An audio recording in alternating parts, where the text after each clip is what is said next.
tudo bem? Seja bem-vinda e bem-vindo para a aula de transtornos metabólicos e do depósito. Vamos começar?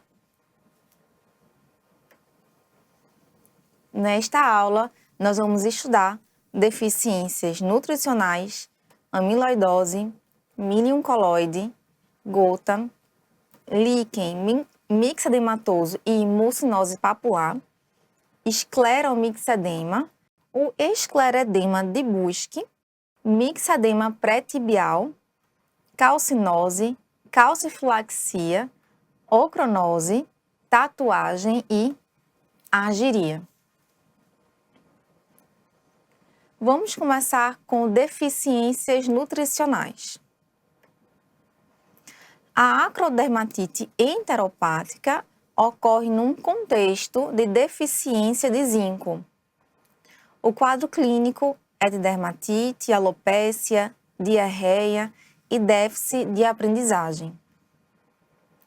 O eritema necrolítico migratório ocorre num contexto de níveis aumentados de glucagon. E a pelagra ocorre devido à deficiência de vitamina B3 ou niacina. O paciente vai apresentar dermatite, diarreia e demência. E a gente estuda essas três deficiências nutricionais juntas porque, histologicamente, elas apresentam as mesmas alterações. A acrodermatite enteropática é uma erupção cutânea perioral, erosiva, que progride para a face, parte acral e região de fraldas. Ocorre também perda de pelos em couro cabeludo, pálpebras e cílios. E o paciente também pode apresentar estomatite e queilite angular. Então, nessa imagem, a gente vê um paciente com erosão em área de fralda, em face e em couro cabeludo. O eritema necrolítico migratório é uma erupção cutânea eritematosa em região genital, anal, glúteos, virilha e pernas. Podem ocorrer também bolhas, erosão e formação de crosta. E essa erupção é pruriginosa e dolorosa. E o quadro clínico também pode ser similar à acrodermatite enteropática. Nessa imagem, a gente vê uma erupção eritematosa em membro inferior. A pelagra vai apresentar uma erupção vermelho escura em mãos, pés, panturrilhas, pescoço e rosto. Geralmente vai acometer pacientes alcoolistas com dieta deficiente em niacina ou com síndrome de má absorção. Outros sintomas clínicos são alteração em trato digestivo, fadiga, insônia e apatia. E nessa foto clínica a gente vê o dorso do pé com a coloração mais vermelho escura.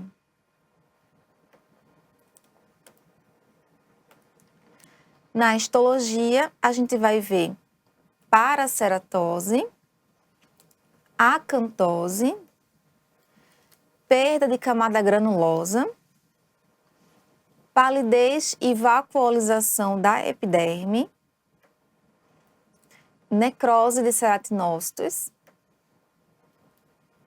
bolhas intraepidérmicas e pústulas subcórneas. Várias dessas alterações a gente consegue ver nessa imagem. Então, aqui a gente está vendo a camada córnea com paraceratose. A epiderme, ela está espessada, tem uma acantose. E a gente vê também os ceratinócitos mais superficiais, mais pálidos, com aparência mais pálida. Nesse aumento, a gente consegue ver melhor algumas características. Então, aqui é a camada córnea com paraceratose. A gente também não vê camada granular, então é uma agranulose.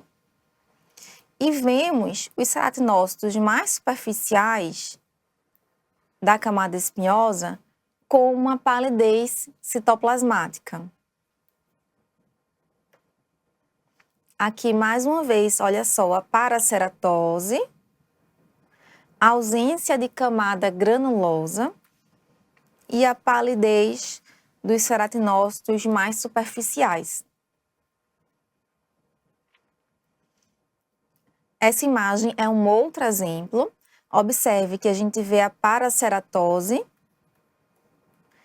a ausência de camada granulosa, vemos também a acantose e os ceratinócitos mais superficiais apresentando palidez citoplasmática. Na amiloidose, nós vamos observar proteínas dobradas de forma anormal que formam fibrilas de amiloide. E existe a amiloidose sistêmica e a amiloidose localizada. A amiloidose sistêmica inclui a primária, que ocorre num contexto de discrasia plasmocitária, a secundária, que ocorre no contexto de doença inflamatória crônica, como, por exemplo, tuberculose, artrite reumatoide e osteomielite. E também tem uma forma familiar. Já a localizada inclui a cutânea primária macular, liquenoide, nodular e a cutânea secundária. Amiloidose sistêmica primária afetando a pele. A clínica são de pápulas e placas sérias com hemorragia e essas placas têm uma localização periorbital. O paciente também vai apresentar macroglossia e mucosa oral endurecida. Nessa imagem clínica, a gente vê placas de aparência séria perioculares.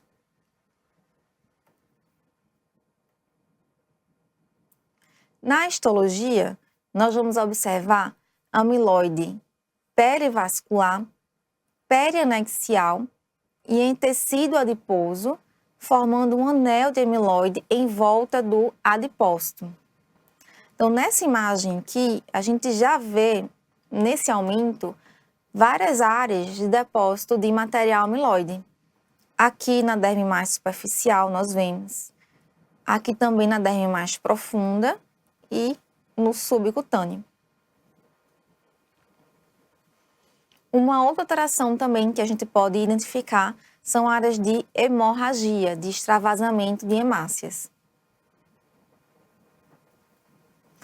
Aqui a gente tem um maior aumento da imagem anterior, então a gente vê nessa imagem uma ampla área de depósito de amiloide. Aqui, mais uma vez, a gente vê uma ampla área de depósito de amiloide e a gente vê áreas também de hemorragias.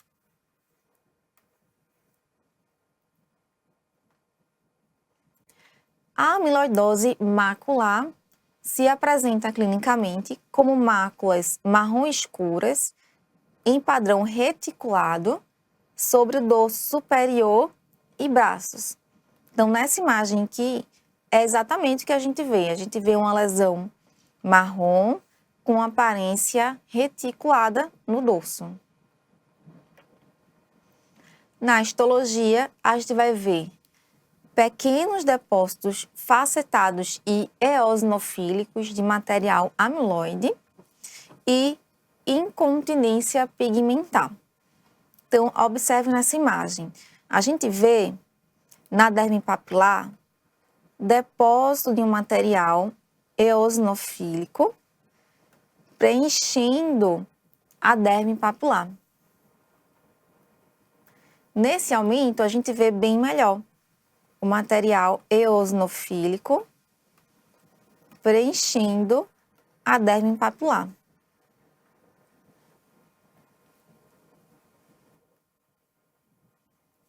No líquen amiloidótico, são observadas placas e pápulas hiperceratóticas firmes, pruriginosas em canela e antebraço.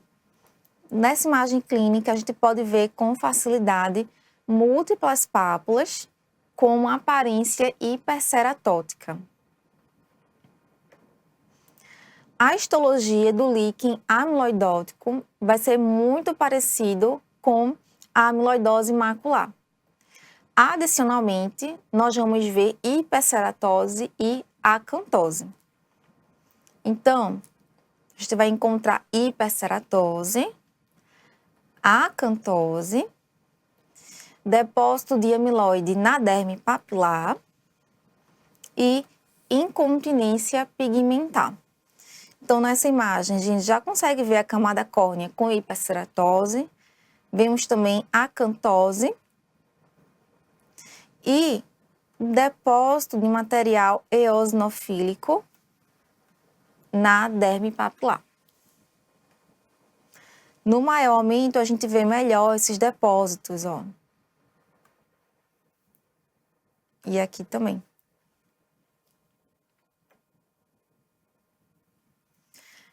Na amiloidose nodular, são observados nódulos únicos ou múltiplos, firmes, sérios, semitransparentes ou hemorrágicos. E esses nódulos aparecem principalmente em face, couro cabeludo e perna. E 7% desses pacientes desenvolvem mieloma múltiplo. Nessa imagem clínica, a gente vê vários nódulos em dorso do nariz. Em alguns nódulos apresentam áreas focais de hemorragia. Na histologia, a gente vai ver uma deposição maciça de amiloide na derme e no subcutâneo e em volta de vasos sanguíneos e anexos. Também vamos observar numerosos plasmócitos. Nessa imagem, a gente vê a derme extensamente ocupada pelo depósito de material amiloide. No maior aumento, mais uma vez, a gente vê, olha, bastante amiloide na derme. E nesse exemplo, a gente já consegue ver alguns plasmócitos, o infiltrado de plasmócitos e o depósito de material amiloide. E a coloração que ajuda a gente identificar o amiloide é o vermelho Congo. Quando a gente vê o vermelho Congo no microscópio óptico, o amiloide ele vai ter essa aparência vermelha. Então, nesse exemplo aqui, a gente vê amiloide na parede de vaso sanguíneo. E quando a gente vê essa mesma lâmina no microscópio de luz polarizada, o amiloide ele vai ter essa aparência aqui, essa aparência verde maçã, indicando a presença de amiloide.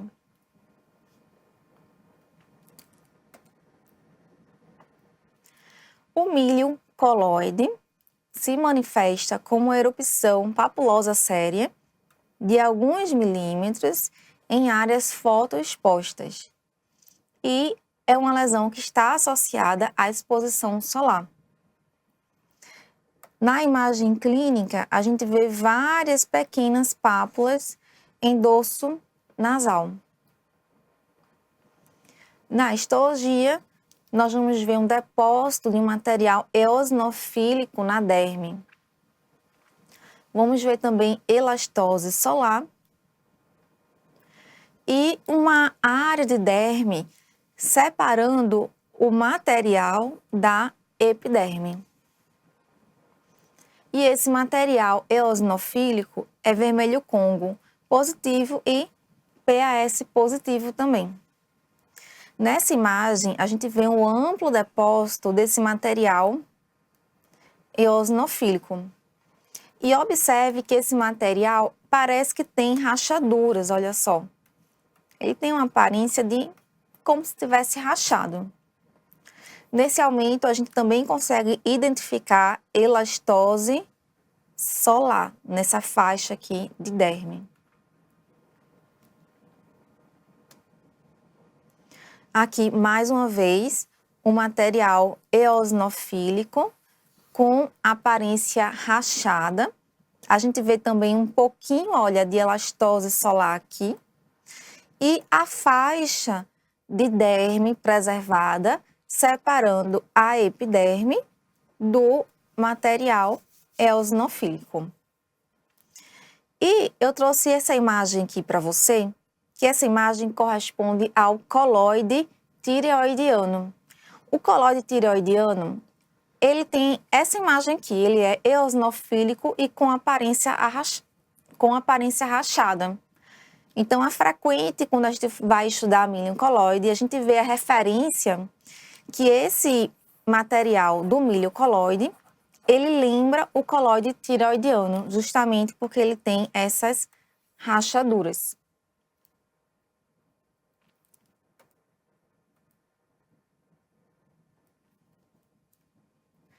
A gota é um transtorno metabólico que leva ao aumento de ácido úrico com depósito em tecidos moles e articulações. A causa mais comum é a excreção insuficiente.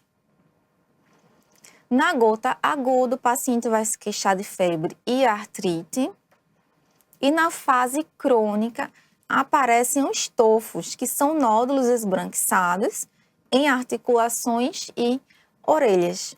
Nessa imagem clínica, a gente vê um nódulo um pouco eritematoso e uma área mais esbranquiçada. Na histologia, a gente vai ver um material amorfo, rosa claro, e esse material é circundado por histiócitos e células gigantes. Nesse aumento, a gente já vê uma área de material eosinofílico amorfo. Aqui também a gente vê algum material eosinofílico amorfo. E em volta, a gente vê um infiltrado inflamatório, que vai conter histiócitos e células gigantes. Olha só, o maior aumento da imagem anterior. O material eosinofílico e em volta o infiltrado inflamatório. Aqui, mais uma vez, o material eosinofílico bem delicado e circundando histiócitos, numerosos histiócitos.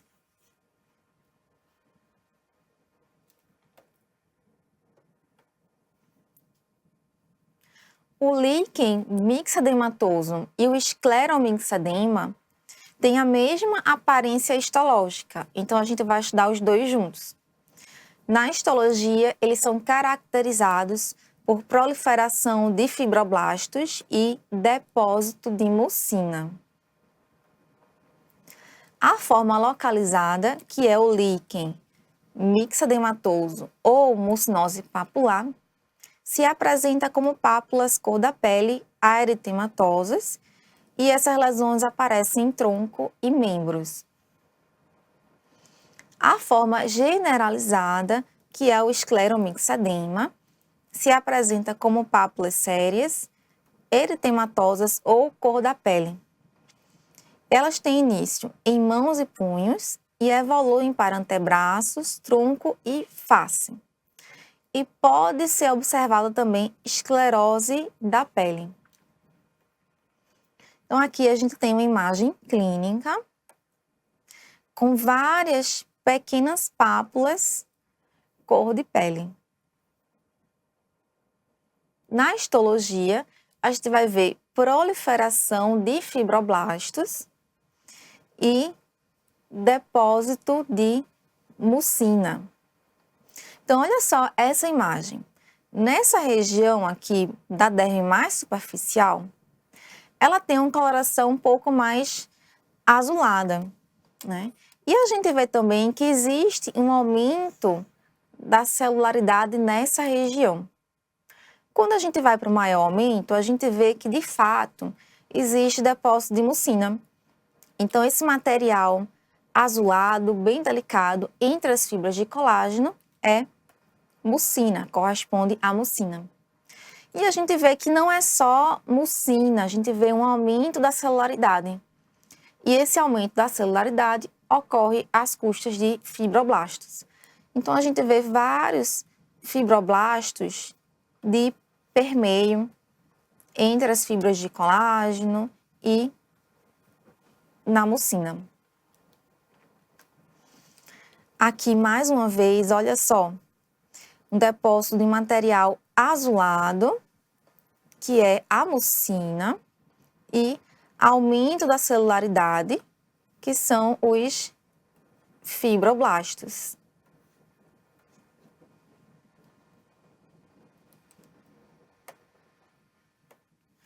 O escleredema de Buschke é um endurecimento da pele secundário ao depósito de mucina. O escleredema ocorre em 4 situações: em pacientes diabéticos, em pacientes com estado pós-infeccioso, paciente com gamopatia monoclonal ou de forma idiopática sem uma doença subjacente. A clínica são de placas enduradas, mal definidas, firmes e sem cacifo. Em pacientes diabéticos, essa área de endurecimento vai ocorrer na região superior das costas mais tipicamente. E nos estados pós-infecciosos, pode aparecer em cabeça e pescoço, se disseminando para a parte superior do corpo. Então, nessa imagem aqui, a gente vê uma área mal delimitada de aumento de volume nessa região.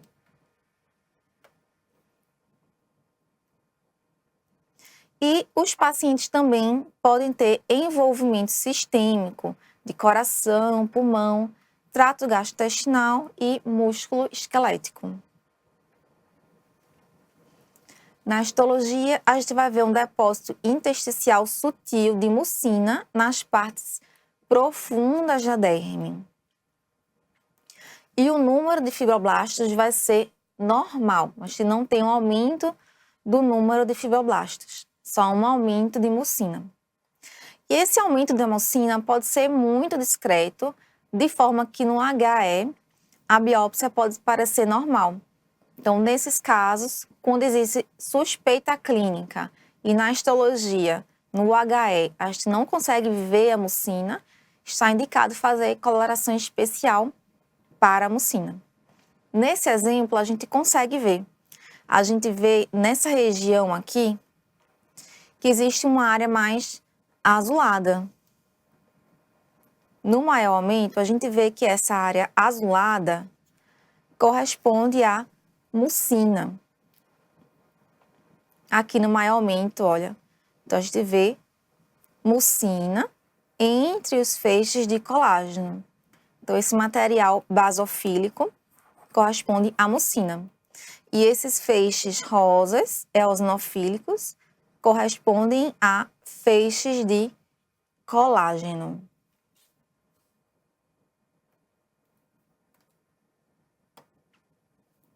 O mixedema pré-tibial está associado à disfunção tireoidiana, principalmente hipertireoidismo e doença de Graves. É um espessamento difuso da pele com placas, nódulos endurecidos, sem cacifo e mais comumente nas pernas. E a lesão pode também ter uma aparência em casca de laranja. E membros superiores e face também podem ser afetados. Então, nessa imagem clínica, a gente vê uma área de aumento de volume, de espessamento em região pré-tibial. Na histologia, a gente vai ver aumento da mucina perivascular e perifolicular, hiperceratose, acantose ou papilomatose na epiderme. E não vamos ver fibrose ou proliferação fibroblástica. Então, observe esse caso. Esse exemplo, a gente vê um aumento óbvio de mucina em toda a derme. Então, tudo isso aqui é depósito de mucina na derme. No maior aumento, a gente vê a área de hiperceratose e na derme a mucina, né? Nesse caso, a gente nem precisa de coloração especial, a gente consegue ver o aumento da mucina no HE. E observe também que a gente não vê um aumento da celularidade, a gente não vê proliferação de fibroblastos nessa área. Aqui, mais uma vez, um outro exemplo. Observe como as fibras de colágeno, elas estão separadas umas das outras, ó.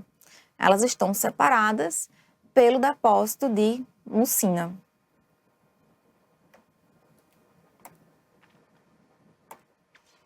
A calcinose cutânea ocorre devido ao acúmulo de sais de cálcio na pele.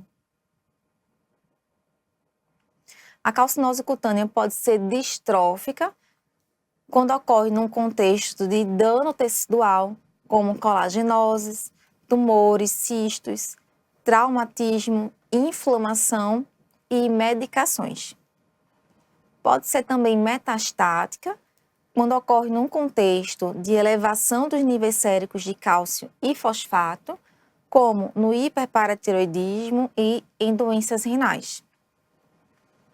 Pode ser também idiopática, por exemplo, a calcinose escrotal, tumoral, o nódulo subepidérmico calcificado, a calcinose universal e a calcinose dérmica localizada.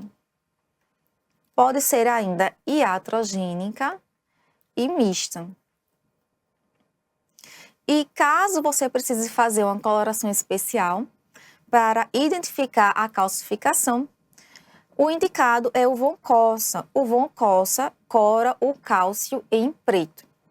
Geralmente, a gente não vai precisar do von Cossa, porque as áreas de calcificação elas vão ter uma aparência mais basofílica, uma aparência mais azulada ou então um pouco mais roxinha. Nessa imagem clínica, a gente vê nódulos eritematosos e com áreas mais brancacentas, correspondendo à área de calcificação. Então, observe aqui um nódulo na derme, um nódulo azulado, tem algumas áreas mais roxinhas também. Então, essa área aqui corresponde a um nódulo de calcificação, uma área de calcificação na derme. E em volta dessa área de calcificação, a gente vai ver histiócitos. Podemos ver também células gigantes multinucleadas. Então, em volta da área de calcificação, frequentemente a gente vai encontrar uma reação tipo corpo estranho, com histiócitos e células gigantes multinucleadas. Aqui a gente vê bem, olha só, aqui a gente tem algumas células gigantes multinucleadas. Temos também alguns histiócitos e mais à direita a área de calcificação. A calcifilaxia é uma necrose cutânea progressiva devido à calcificação de vasos de pequeno e médio calibre. Ocorre num contexto de hiperparatiroidismo, falência renal, transplante renal ou diálise. E o paciente vai apresentar aumento nos níveis séricos de cálcio e fosfato. A clínica são de placas e nódulos dolorosos, bilaterais, simétricos, eritematosos a purpúricos, podendo ulcerar. E essas lesões tipicamente aparecem em membros inferiores. Na imagem clínica, a gente vê uma placa eritematosa com áreas de ulceração e áreas de necrose da epiderme. Na histologia, a gente vai ver calcificação de camada íntima e média de vasos pequenos a médios, proliferação fibroblástica da camada íntima e hemorragia, necrose de tecido adiposo e infiltrado linfosteocítico em tecido subcutâneo. Então, olha só a imagem da esquerda. A gente vê áreas de calcificação na parede de vasos. E aqui na imagem da direita fica mais fácil ainda de ver que é a parede de um vaso. A gente vê o lume desse vaso contendo hemácias, a camada íntima proliferada, camada íntima espessada e proliferada, e a calcificação na parede desse vaso. Aqui a gente tem um outro exemplo, olha só, o depósito desse material roxinho na parede do vaso, que corresponde à calcificação. O lúmen cheio de hemácias, que são esses pontinhos vermelhos, e em volta a gente vê necrose de tecido adiposo e necrose da derme também, já chegando células inflamatórias e debris nucleares. Aqui a gente tem um outro exemplo, olha só, áreas de calcificação, que aparece com essa cor mais roxinha também, áreas de hemorragia, e mais à esquerda e no centro a gente vê uma área de necrose de tecido adiposo, tá? Com alguns macrófagos com citoplasma espumoso e infiltrado linfoesteocítico. A ocronose ocorre devido à deposição do ácido homogentísico em tecido conjuntivo. Tem uma forma endógena e uma forma exógena. A forma endógena é um erro no metabolismo, chamado alcaptonúria. E a forma exógena ocorre principalmente devido à administração de medicações, como a hidroquinona.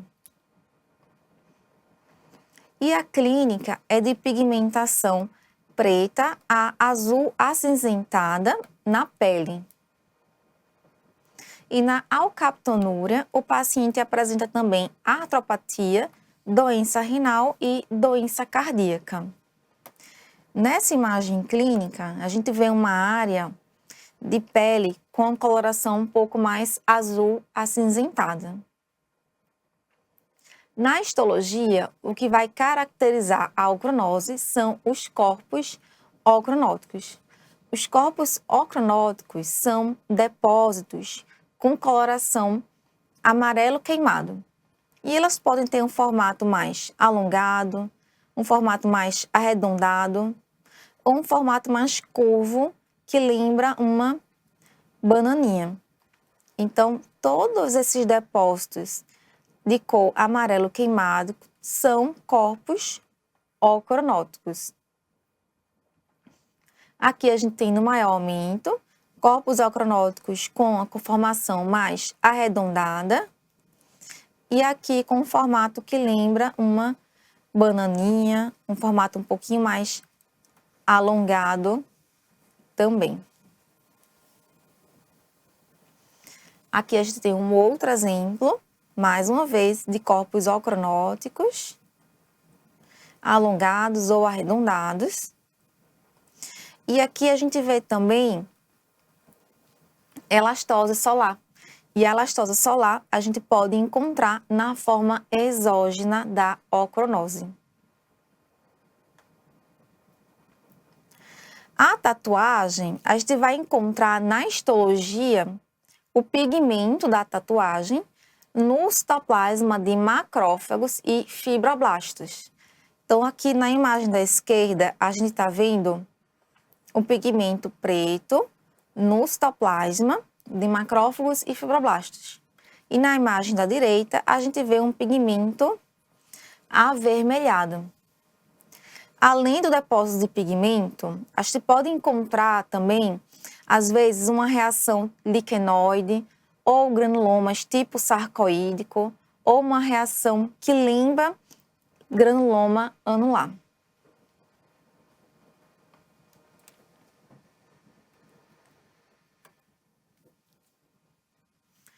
A argiria ocorre devido à exposição de compostos com prata. A lesão inicia na gengiva, que fica com uma coloração azul acinzentada, e depois vai para áreas com exposição solar.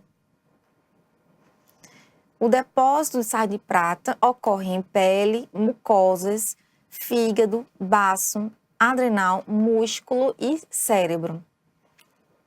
Nessa foto clínica, a gente está vendo depósito de sais de prata no leito ungueal, que confere uma coloração mais azulada, azul acinzentada para o leito ungueal.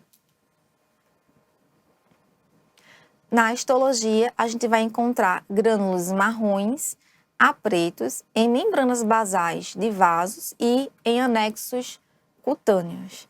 Então, olha só, esses pontinhos, esses pontinhos marrons a pretos, e eles tendem a se localizar na membrana basal de anexos cutâneos. Aqui também a gente vê melhor. E a gente pode ver também em músculo liso. Então, olha só, todos esses pontinhos no músculo liso correspondem a depósitos de sais de prata. E terminamos a aula. Espero que você tenha gostado. Muito obrigada e até a próxima.